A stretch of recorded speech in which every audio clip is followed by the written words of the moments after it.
Hi, I'm Ruth from Pure Wellbeing Arts. So this is today's Wellbeing Wednesday. Now, I did have a different Wellbeing Wednesday planned.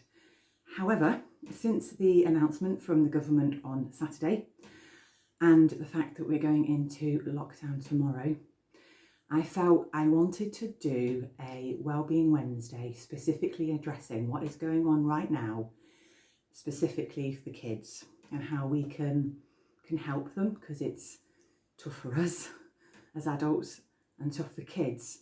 But sometimes it can be really hard to know how to address it for kids, really. We've got all our anxieties, all our worries, all our fears about what's going to happen. With all our securities have just been blown up into the air. Very different for everyone as well, the experience that people are having. Some of us are just fed up and tired. When is this ever going to end? And it's really hard when we've got all these feelings of our own to then sit down and talk to kids about it. But I want to come on here and encourage you to talk to kids, because as much as we can go, do you know what, it's fine, it's going to be all right, we can do this, we can do that, smile, smile, busy, it's going to be fun. No, actually, kids, they will pick up on conversations that we're having with other adults. They will hear bits in the news. They will pick up on just the feeling of anxiety, the little, you're not as patient as you were because you've just got this underlying anxiety. So we do need to talk to kids, but I know it is hard, really, really hard. So basically, I have designed this little activity. I'm designing it to be short, for about 10 minutes. It might be slightly longer. And the idea is you can do it as a parent with your children at home. You can do it as a teacher to your class at school, or if you run any kids groups. Obviously they'll be virtual now as of tomorrow, but you could still use this in a virtual setting as well, like over Zoom or Microsoft Teams, whatever you're using. So this activity is called the elephant in the room. So the idea is to get kids talking. It gives you some helpful pointers as to what to say and how to answer when they do get talking. And we're going to finish with a breathing exercise as well.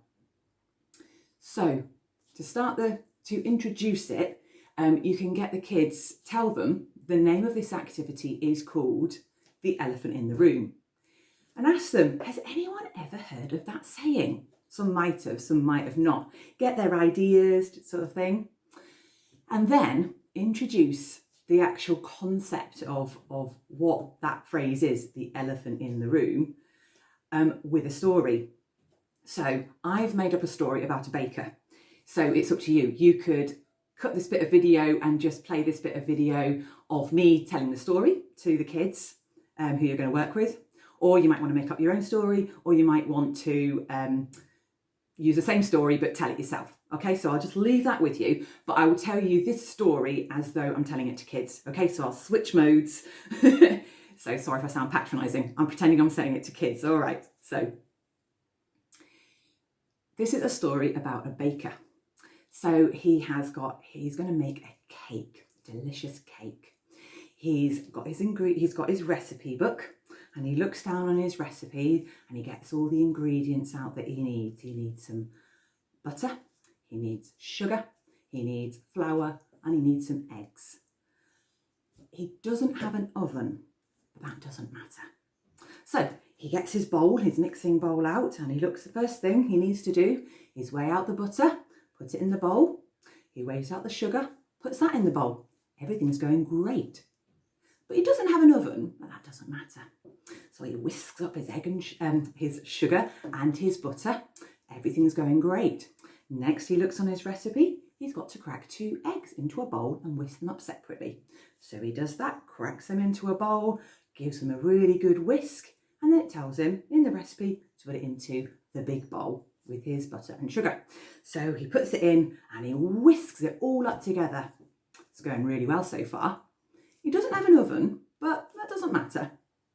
So then he's got all that and he reads what he needs to do next. He needs to sift the flour and then add that into the mix and give that a whisk as well. Everything's looking great. It's looking a great consistency. He's like, shall I make it vanilla? Shall I make it chocolate? I feel like chocolate today. Looks on the recipe book. Pop a bit of cocoa powder in, sifts the cocoa powder in, whisks it up, lots of lovely air in there. It looks like it's going to rise really nicely. He doesn't have an oven, but that doesn't matter. So he gets his lovely cake mix in his bowl, and he then gets his tins, prepared cake tins, and he pours the mixture into his cake tins. Everything's going brilliantly. He hasn't got an oven, but that doesn't matter. So he gets all the cake mixture into the tin, levels it off, and he can't wait to lick that bowl afterwards because we all like that, don't we? So he puts that to one side, and there we go. He can't put it in an oven though because he hasn't got an oven. So what's the problem? What do you think the problem is? So that's a story. So you get the kids answering that question. Obviously, they're going to say, well, and a cake needs to cook, so you do need an oven. So an oven does matter. Yet we've been saying that massive thing for a baker, it doesn't matter. Well, that's like the elephant in the room. There's a massive elephant filling the room, but we're just all skirting around it and going, oh, no, it's fine, it's not really here. That's the pandemic. That is COVID, that is Corona, and we can do that for kids. And you can explain that. Sometimes us as adults, we find it really hard to explain this massive issue, which is Corona, pandemic, COVID, use whatever language that is helpful for the kids, because it's termed so many things as well. I think that probably is quite confusing.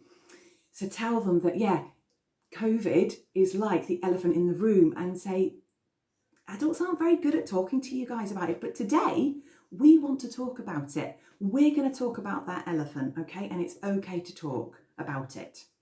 So the next thing is getting them to do a little bit of art to get them, get them thinking about it. So if you present them with an elephant. So this elephant I have just taken from Google Images. There's many simple elephants that you can get printed off, or you can draw it yourself, whatever you like. I'll perhaps take a photo of this at the end of the video, so you've got like a still at the end of the video.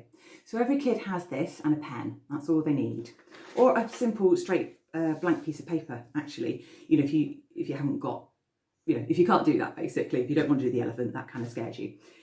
And then you get them thinking, so what is it for you about this pandemic, this big elephant that, you know, bits of people avoid talking to you about, you're hearing things going on.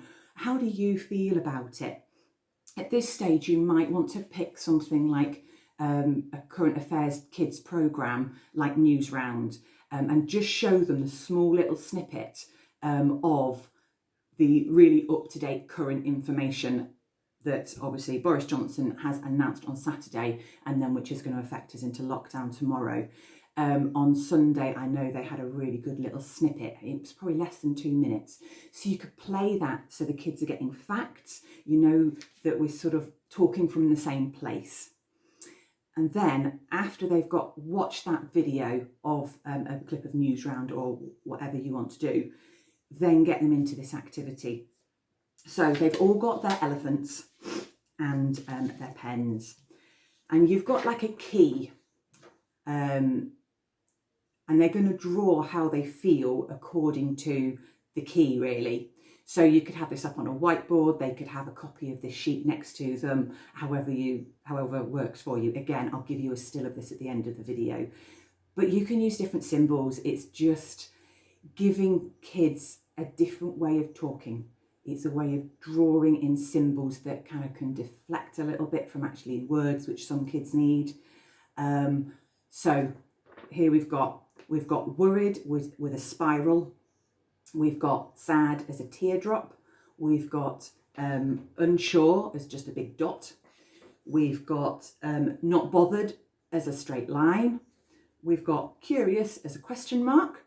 We've got scared as zigzaggy parallel lines.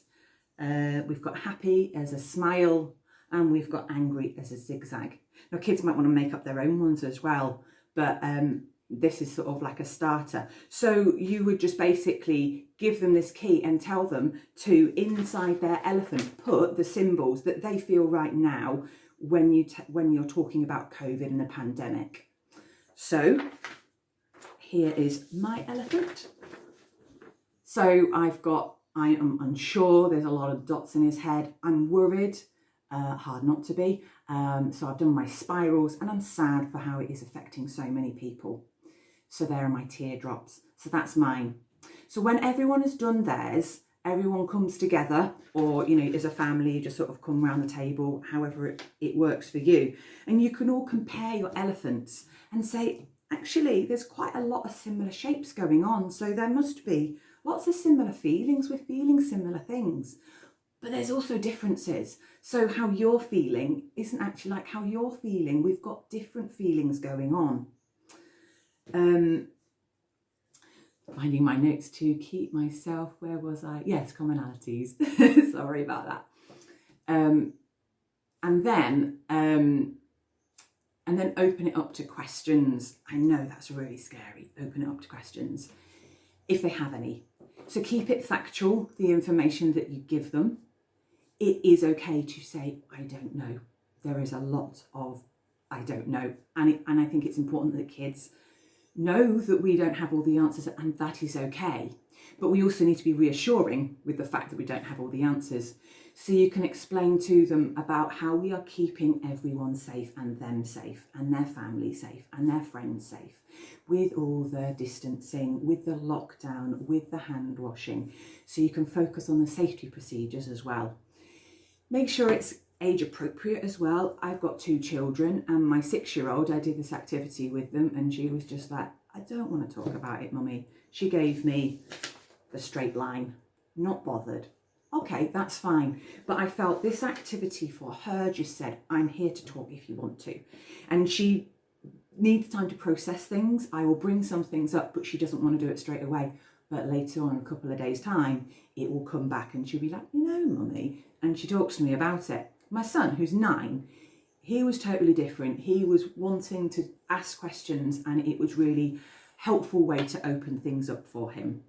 And then even later that day, so I did it in the morning, and then in the evening at tea time, he brought it up again, and we had a really helpful conversation. So it's just saying we are okay to talk about it. Okay, so that's what this exercise is all about. Along with all of this, it is important to encourage kids to do what they enjoy.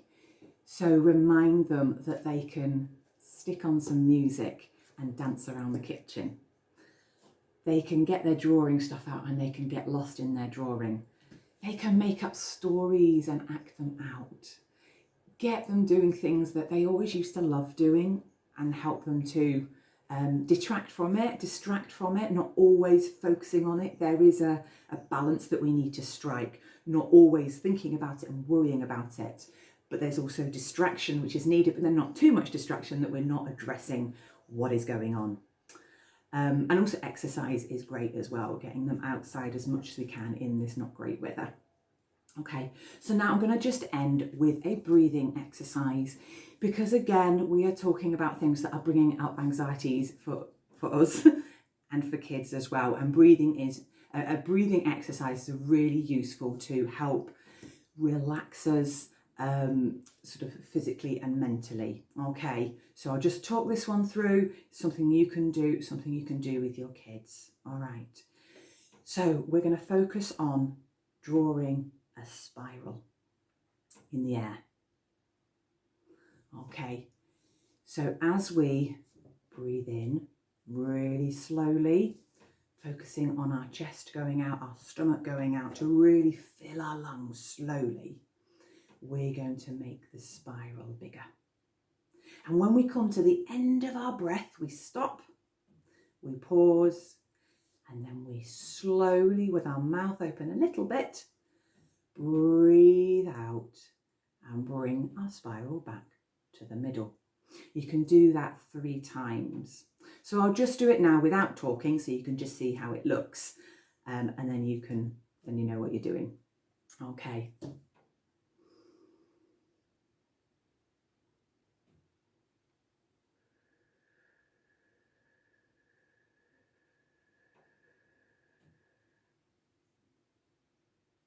So that's all it is. So sometimes just using something physical to focus on can help kids actually think about what's going on in their lungs. So you want them to breathe in really slowly and deeply. So they're feeling their chest going out and their stomach going out, and then blowing out through their mouth very, very slowly. Might take a few practices, but it's something really good to do on a regular thing for kids.